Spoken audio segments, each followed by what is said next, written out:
Seriously, this is try 14. I'm not even joking. 14. Yeah, 14. That's how good of a video blogger I am. Not very good. Okay, so I want to talk about fear, and I'm going to cut right to the chase. I feel like a lot of my life decisions in my life have been made based on fear. I went to the college I went to because I was fearful. Not that I didn't have a great experience, but that's really why I chose that college, as I was scared of anything else.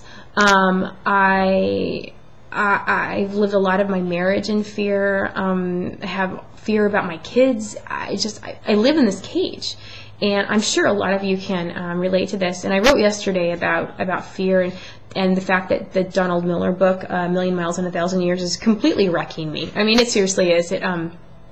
He talks about living a good story, and one of the things he says, his book's not about fear. I mean, it's about a lot of other things, but one of the things he says is the good stories go to those who don't have any fear, or I'm paraphrasing that. But and I read that the other day, and I'm like, oh my gosh, I want a good story.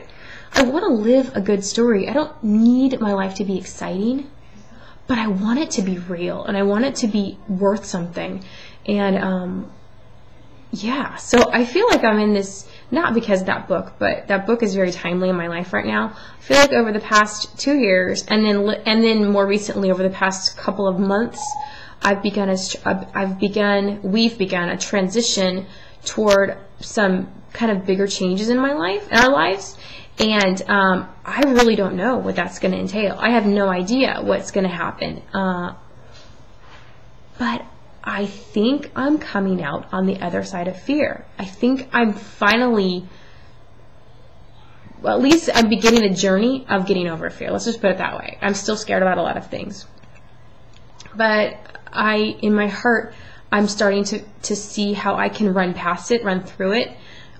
Just like I wrote the other day about jumping off the end of the boat dock into the cold water. That's just such a small story compared to kind of the things that I'm thinking about right now. But I am seriously done with the fear.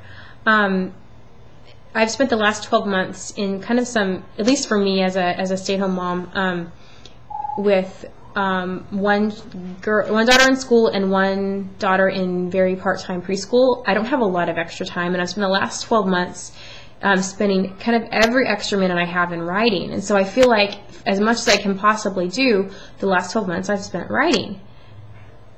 And I haven't been doing. Does that make sense? I've been writing but not doing. And my life has changed a lot. And I've gained weight. I've gained like 10, 15 pounds. I haven't been exercising as much. And I feel like I'm sitting in front of a computer all day. And that's not what I want my life to be.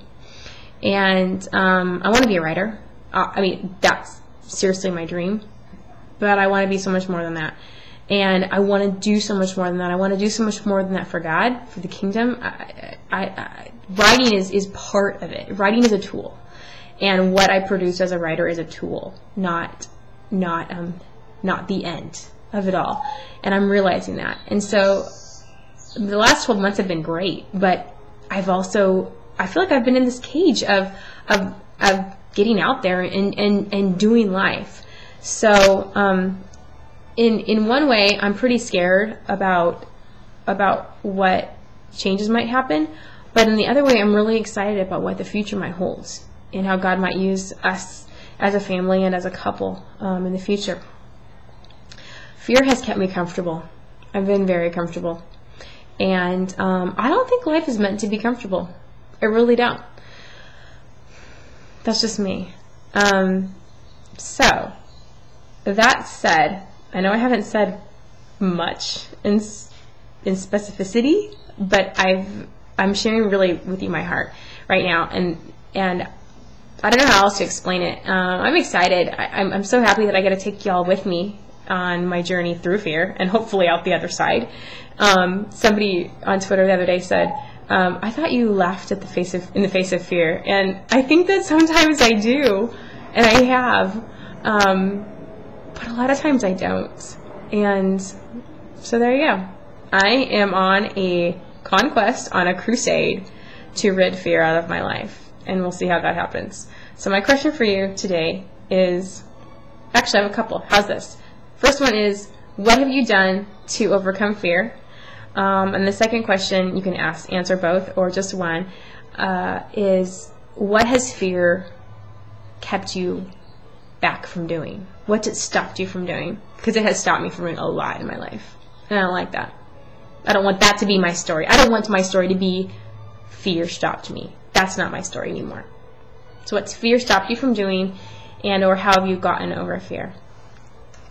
Fear, not good.